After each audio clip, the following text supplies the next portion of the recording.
Assalamualaikum warahmatullahi wabarakatuh. Perkenalkan, nama saya Zahra Tunisa dengan NIM G0025115 dari kelompok A7 atau 2507. Nah, di sini saya membuat video ini sebagai laporan praktikum dari praktikum anatomi yang telah saya lakukan di blok 1.2 ini. Adalah kolumna vertebra. Nah, di kolumna vertebra ini itu terdiri dari 33 tulang yang dibagi jadi 5. Nah, yang pertama itu ada vertebra cervical yang terdiri atas 7 tulang, 7 os vertebrae. Terus di bawahnya ada vertebra torakal yang jumlahnya ada 12. Terus selanjutnya ada 5 vertebra lumbal.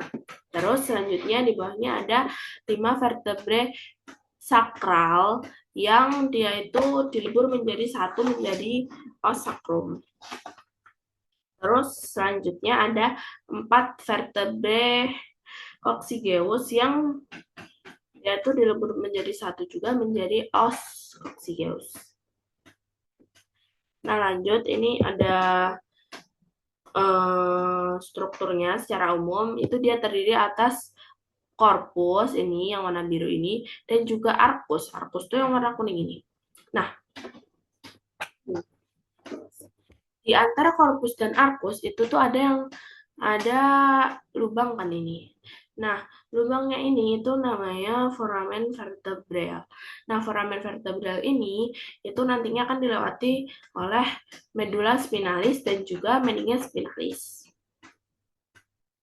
Terus korpus vertebrae ini kan bagian penopang dari berat badan yang diterima dari os ini kan. Nah, antar korpus vertebrae itu ada yang namanya diskus intervertebralis.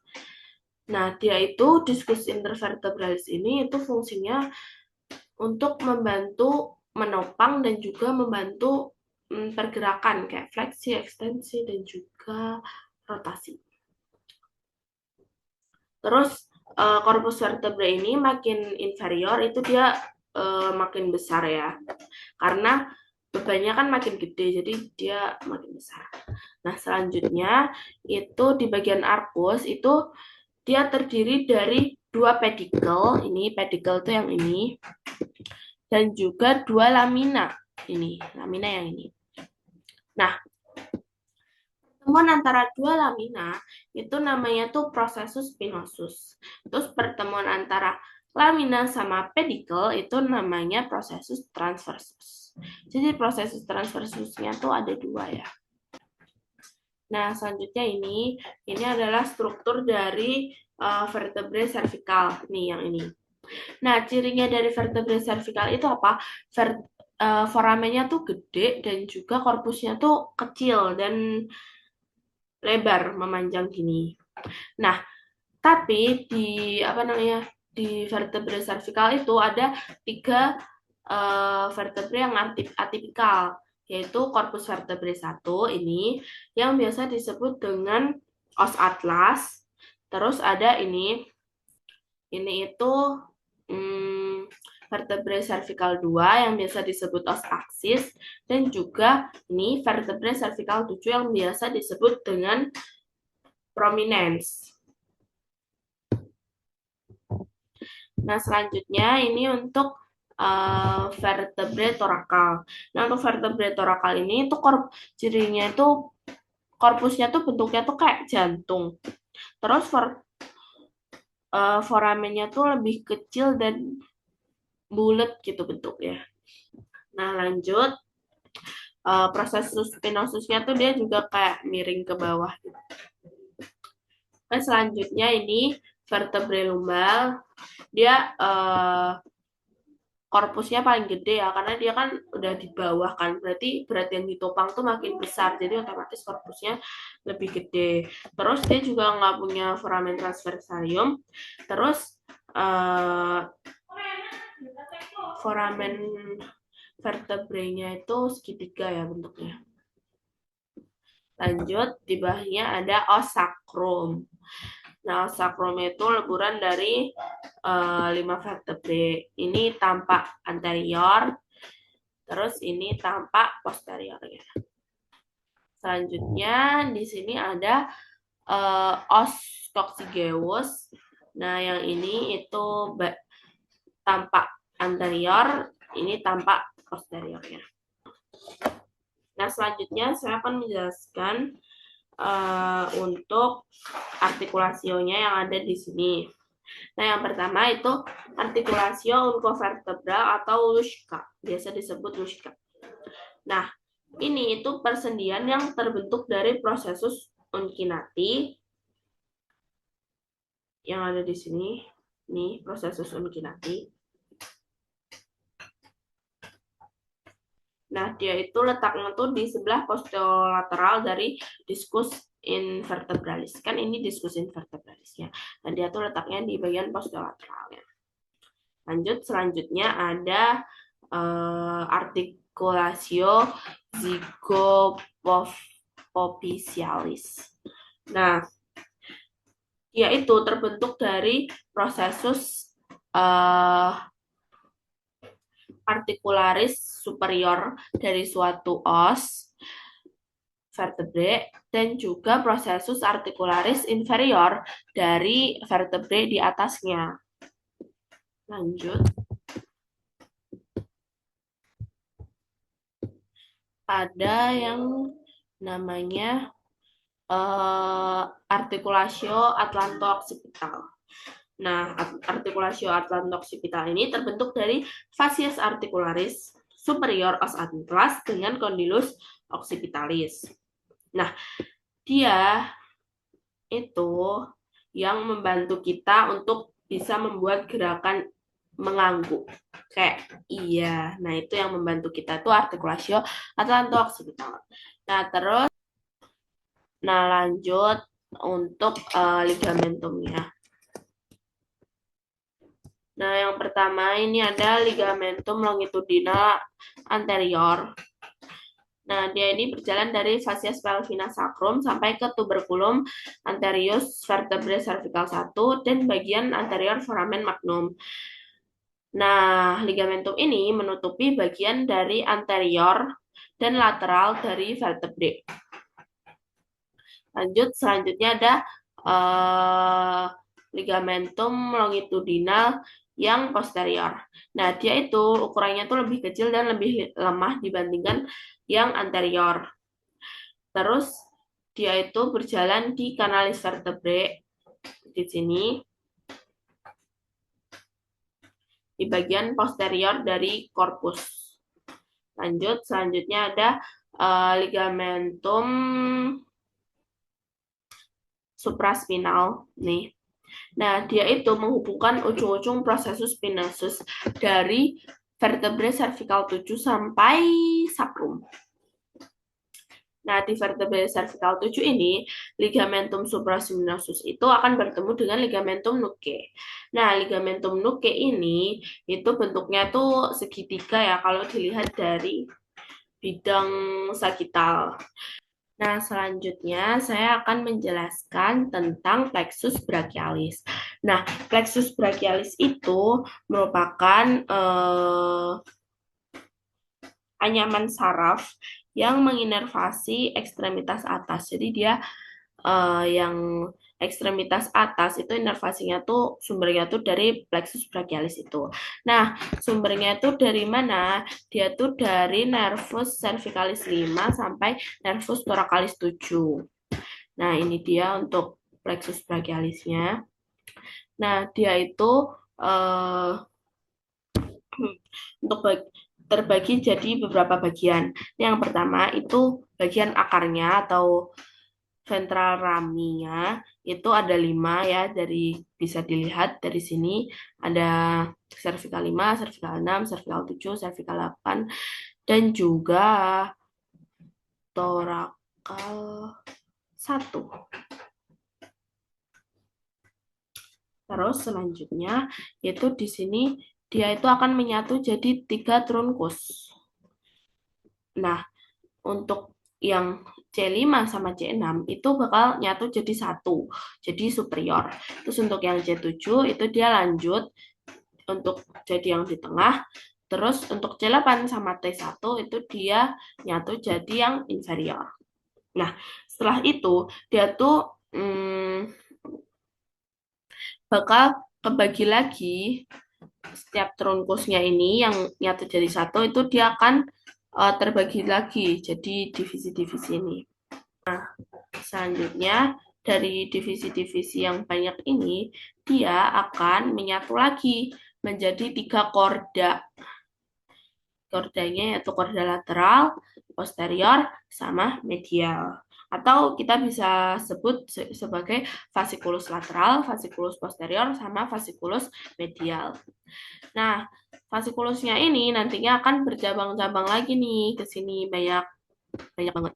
Nah, untuk cabang-cabang dari fascikulus-fascikulusnya itu, untuk yang fasciculus lateralis yang di sebelah sini, itu dia akan bercabang menjadi nervus thoracalis lateralis, nervus musculocutaneus, nervus medianus. Nah, selanjutnya untuk yang medialis, fasciculus yang medialis itu nanti dia akan terbagi menjadi nervus thoracalis medialis, nervus cutaneus brachymedialis, nervus cutaneus antebrachii nervus ulnaris dan juga nervus medianus. Nah, selanjutnya itu ada fasciculus posterior. Nah, untuk fasciculus posteriornya itu nanti dia akan dibagi menjadi nervus subscapularis superior, nervus subscapularis inferior, nervus radialis, nervus axillaris, dan juga nervus thoracoldorsalis. Ya, saya akan menjelaskan untuk bagian regiofemoralis yang ada di ekstremitas inferior. Nah, tulang yang ada di regiofemoralis itu ada tulang femur. Nah, tulang femur itu ini ya, gede ya. Nah, femur itu terbagi jadi 3. Ada epiphysis proximalis, diaphysis, sama epiphysis distalis. Nah, ini yang di sebelah kiri ini, itu ada os femur tanpa anterior. Berarti dia kalau tanpa anterior, berarti ini os femur dextra ya. Terus yang ini itu tampak posterior dari os femur dextra. Iya benar. Nah, lanjut untuk bagian-bagiannya. Dimulai dari bagian yang epiphysis proksimal ya. Ini yang warna biru ini epiphysis proksimal, warna merah diaphysis, terus yang warna hijau ini epiphysis distal ya. Untuk di bagian epiphysis proksimal ini ada caput femoris. Nah, di caput femoris itu di bagian sini itu tuh ada fovea capitis femoris yang dia tuh kayak agak kasar gitu. Nah, selanjutnya itu ada kolum femoris. Nah, ini lehernya ya. Selanjutnya ada fossa trochanterica. Nah, ini di sini. Selanjutnya ada trochanter mayor dan juga trochanter minor. Nah, trochanter mayor sama trochanter minor ini kan nyambung. Nah, nyambungnya ini itu namanya itu crista intertrochanterica. Crista trochanterica. Nah, ini di sini. Nah, kalau di depan, di bagian depan, ini kan dia kayak ada garis. Nah, ini tuh namanya itu linea intertrochanterica. Nah, lanjut.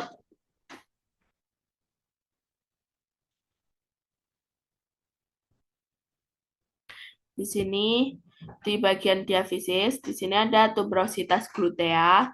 Nah, namanya tuberositas glutea, kenapa? Karena dia nanti akan ditempeli oleh musculus gluteus. Nah, lanjut di sini di bagian posterior, di tampak belakangnya, itu kan dia ada garis nih. Nah, garis ini namanya tuh linea aspera. Linea aspera. Terus di sini ada fascia supracondylaris. Terus ada apa lagi ya? Nah, di sini ada corpus femoris juga ya di sebelah sini. Lanjut di sini ada di bagian epiphysis distalnya itu di sini ada 2 kondilus. Ini kedua kondilus. Nah, kan di antara kondilus ini ada cekungan. Nah, cekungannya ini namanya fossa intercondylaris. Oke, lanjut. Oh ya, di sini ada epicondylus medialis dan juga epicondylus lateralis. Lanjut, ini untuk artikulasio yang ada di femur, itu ada artikulasio genu yang dia tuh engsel atau ginglimus. Terus juga ada artikulasio coxe yang dia tuh ball and socket atau globoidea atau spheroidea. Lanjut untuk muskulusnya. Oke, jadi kita lanjut untuk muskulusnya. Sekalian inervasi sekalian deh. Nah, untuk muskulusnya itu yang pertama di bagian regiofemoris anterior itu ada musculus iliopsoas. Nah, musculus iliopsoas ini itu terdiri dari musculus iliacus sama musculus psoas major dan minor. Sebenarnya di atasnya lagi ada musculus psoas minor. Cuma di sini nggak ada. Oke, lanjut. Oh iya, musculus iliacus ini itu dinervasi oleh nervus femoralis. Terus kalau musculus psoas yang mayor sama minor itu dinervasi oleh plexus lumbalis. Oke, lanjut ada musculus quadriceps femoris. Nah, sesuai namanya quad. Jadi dia ada 4. Nah, dia itu ada rectus femoris, vastus lateralis, vastus medialis, dan juga vastus intermedius. Nah, mereka semua ini itu diinervasi oleh nervus femoralis. Nah, lanjut di sini ada musculus sartorius. Nah, fun fact-nya musculus sartorius itu merupakan otot terpanjang yang ada di tubuh kita. Dia tuh origonya tuh ada di sias dan insersionya tuh ada di condylus medialis os tibia nih di bawahnya sini lagi. Terus ada juga di bagian anterior ada musculus tensor fascia lata. Oke, lanjut untuk yang bagian femoris medial. Nah, di bagian femoris medial ini ada musculus pectineus, musculus gracilis, terus musculus adductor, di mana dia ada adductor brevis, longus, sama magnus. Terus sama ada lagi musculus obturator externus, dia di sini. Mana ya? Ini. Musculus gracilis, longus, sama brevis itu diinervasi oleh nervus obturatorius. Lalu untuk musculus adductor magnus itu diinervasi oleh nervus obturatori dan juga nervus ischiadicus. Lalu untuk nervus musculus pectineus itu diinervasi oleh nervus femoralis. Terus untuk musculus obturatorius externus itu dia diinervasi oleh nervus obturatorius. Lanjut. Di sini itu untuk regio femoris yang posterior di bagian bawah. Di sini ada biceps femoris, musculus biceps femoris. Namanya aja bicep berarti dia terdiri dari 2 bagian. Ini ada caput longum sama caput brevisnya. Nah, terus ada juga musculus semitendinosus dan juga musculus semimembranosus. Nggak terlalu kelihatan ya guys, apa di atas ada yang numpuk. Terus yang dia kayak di bagian atas itu musculus semitendinosus, terus di bagian bawahnya itu semimembranosus. Nah, sudah ya teman-teman. Nah, sekian penjelasan dari saya. Terima kasih atas perhatiannya. Wassalamualaikum warahmatullahi wabarakatuh.